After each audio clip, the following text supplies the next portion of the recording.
Okay, today's video, I talked to you last time about the spinal cord and what it consists of and how it can be damaged, but what we didn't talk about is the vertebral structure that starts at the bottom of your brainstem and goes all the way down to your tailbone, and wherever your spinal cord gets damaged, they call that a level.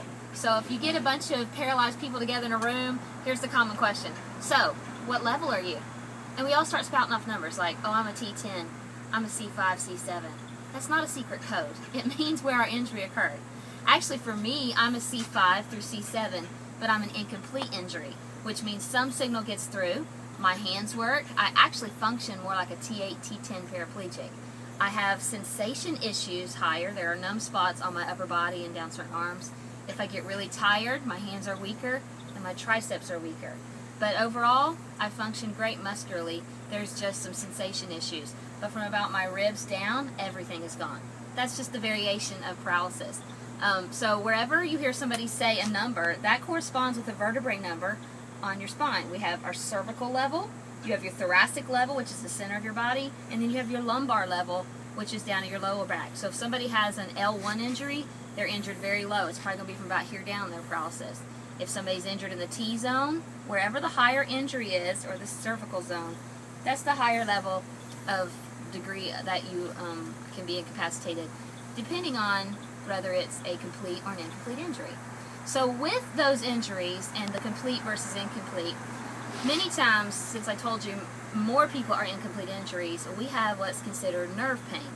A lot of us do.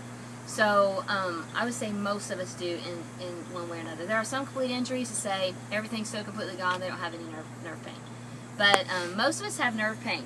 If I asked you the common factor between a big dog ripping flesh off your leg, sandpaper, acid, somebody twisting your toes off with pliers, somebody shocking you like electric bolts, lightning bolts. If I ask you the common denominator, those would all be descriptions at times of nerve pain.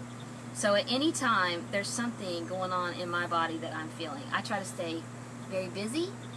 There are certain things you can do to help nerve pain. There's a lot of medications. I'm kind of scared of medicine, so I'm going to try to stay off of those as long as I can. I get very fidgety in my chair. I fidget all the time. We're already supposed to do pressure reliefs like this because it's supposed to help not get pressure sores, which is a different subject. I cross my legs. I get a lot of lower back pain and hip pain, and I'm sure that's just from the posture and having to sit all the time. And it deciphers in my body like nerve pain. My hip is not like, oh, I got a sore hip. No, it's like somebody's got a dagger digging away inside of me deep. So I will cross my legs a lot, and doing that in pants make that possible for me. It's hard to do this and pull this off modestly in a skirt sometimes. I will do this and kind of stretch and just try to reposition. I'll do the other leg. Long hot showers. A hot tub is my favorite thing, but I don't have one. But that helps. Any kind of heat, wrapping up in a heating blanket, things like that can help nerve pain.